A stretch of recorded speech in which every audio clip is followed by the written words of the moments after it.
Hey guys, and welcome back.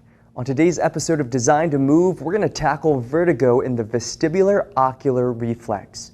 Motion sickness, dizziness, instability, ocular headaches are all associated with this common issue.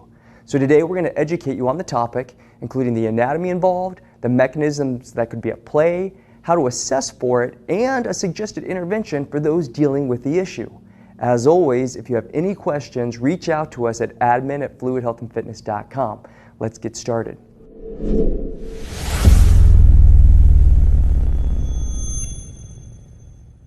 So what is dizziness and vertigo anyway? Well, dizziness is defined as an unpleasant disturbance of spatial orientation, and vertigo is a type of dizziness related to the perception of the movement of either one's own body or the environment around them. There are many types of vertigo, including central vertigo, including the vestibular structures in the brainstem, and cranial nerves, peripheral vertigo, including the structures of the inner ear, and cervical vertigo, involving the structures of the neck. One specific common form of peripheral vertigo is known as benign paroxysmal peripheral vertigo, mouthful. It involves small crystals in the cochlea, and it can dislodge and they can affect the function of the inner ear. So what are the structures of this whole thing? Well, the vestibular system consists of a number of structures in both the peripheral and central nervous system. The smallest bones of the body, two small bones in the ear filled with fluid and sensory hair cells, communicate with the 8th cranial nerve and the brain, allowing to sense their body and surroundings relative to motion, head position, and spatial orientation. The vestibular ocular reflex is a mechanism of the vestibular system which integrates sensory, vision and movement inputs with a motor or muscular output. Simply, the vestibular ocular reflex is the process by which one is able to maintain balance and stability while the eyes and head are constantly moving. When the head moves in one direction at a given speed, the vestibular ocular reflex engages to create a motor response of the eyes in the equal and opposite direction, readjusting the visual world consistently or continually. So now we're going to get into the mechanisms associated with the issue. Vertigo can have a variety of causes, including stroke, traumatic brain injury, infection, migraine, head and neck injury, along with all sorts of other things. Again, the dislodging of the tiny crystals of the inner ear are a common factor, and tightness in the suboccipital and cervical muscles can also contribute to this dizziness and vertigo. The signs and symptoms of vertigo can vary depending upon the type, but in general, this condition is characterized by the altered perception of movement of the surrounding environment in the absence of actual sensory input, often caused by head movements or changes in position, such as moving from laying down to sitting up. This sensation can lead to nausea, vomiting, and fainting, and tends to come in the form of episodic attacks rather than a constant sense of dizziness. These attacks can last anywhere from seconds to days, depending upon the cause of the symptoms. A closer physical exam will show abnormal eye movements called nystagmus, or rapid involuntary eye movements, or corrective jerking movements between the fixation points. The direction of the nystagmus can give more information about the type of vertigo and should be observed and diagnosed by a healthcare professional. So how can we maintain a healthy vestibular system? Like any muscle or system in the human body, the vestibular system can be trained and improved. One of the best ways to maintain the health of the vestibular system is through balance training, specifically the use of the head and body movements. Training the vestibular ocular reflex in a variety of directions while maintaining a balanced position, such as a single leg balance, can help to strengthen the sensory connection of the eyes to the brain in unstable circumstances. So now that we know the systems involved, we're going to show you how to assess for vertigo with the vestibular ocular reflex. While sitting in a chair, hold one arm straight out in front of you with your thumb up and gaze focused on the thumbnail. Turn the head to the side, keeping the eyes focused on the thumbnail. Note any symptoms including spinning of the environment, inability to focus your gaze, nausea, or dizziness.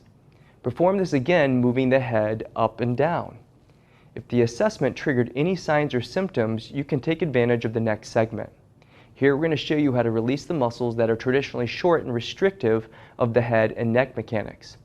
In this case, we're going to be targeting the suboccipitals and scalenes. Then you'll want to increase the strength of the deficient muscle groups, the deep cervical flexors. Once a more natural base position is established for the head and neck, we'll integrate the vestibulo-ocular reflex with a balance drill. Remember, this doesn't substitute medical guidance, but is a suggested intervention associated with the issue.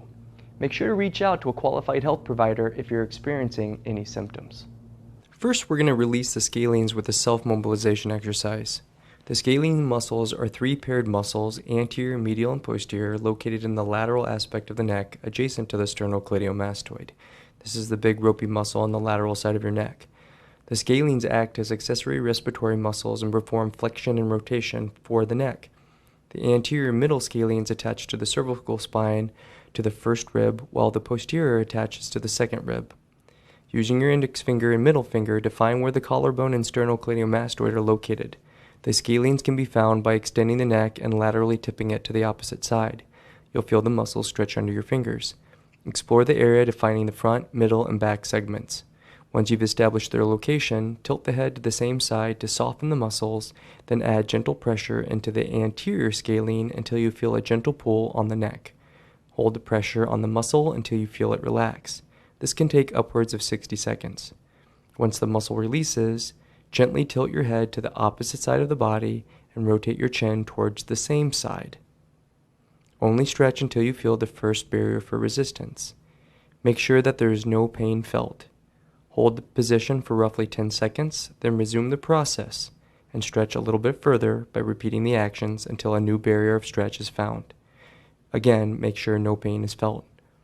Once you've gone through the process, complete the same steps on the middle and posterior segments before moving on to the other side. Now we're going to release the suboccipitals. The suboccipital muscles are a group of 4 muscles situated underneath the occipital bone. They attach the head to the first 2 cervical vertebrae and are located within the suboccipital compartment of the neck, deep to the sternocleidomastoid, trapezius, and neck extensor muscles. Collectively, they act to extend and rotate the head.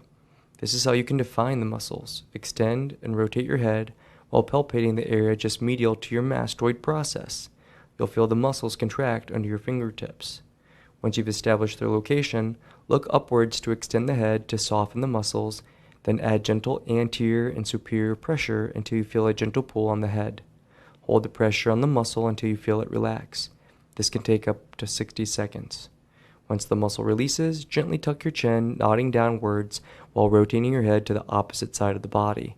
Only stretch until you feel the first barrier for resistance. Make sure that there is no pain felt. Hold the position for roughly 10 seconds, then resume the process and stretch a little bit further by repeating the actions until a new barrier for stretch is found. Once again, make sure no pain is felt. Once you've gone through the process, complete the same steps on the opposite side of the body before moving on. Now we're going to target and strengthen the deep cervical flexors. The deep neck flexors consist of the longus colli, longus capitis, rectus capitis, and longus cervicus. All help you to maintain neck stability and good posture. These muscles are usually weak in relationship to their more superficial partners, the scalene and sternocleidomastoid. They attach directly to the cervical spine and aid in maintaining proper head and neck posture by flexing the upper neck, nodding the chin towards the chest, and pulling the head backwards on top of the cervical spine. These muscles are usually weak and are often associated with neck pain and dysfunction. To strengthen them, begin by standing upright with your head in its natural resting position. Begin the movement by bracing through your midsection, engaging your abdominals. Breathe in for 2 seconds while maintaining abdominal pressure, then tuck your chin, pulling your head backwards over your spine. You should feel your center of mass shift back into your heels. Make sure to keep your gaze straight ahead and resist looking downward, as this may pull your neck into excessive flexion, compensating with your superficial flexors. At the end of the movement, your cheekbones should be in line with your collarbone. Hold the position for 2 seconds, then allow your head to move forward to its resting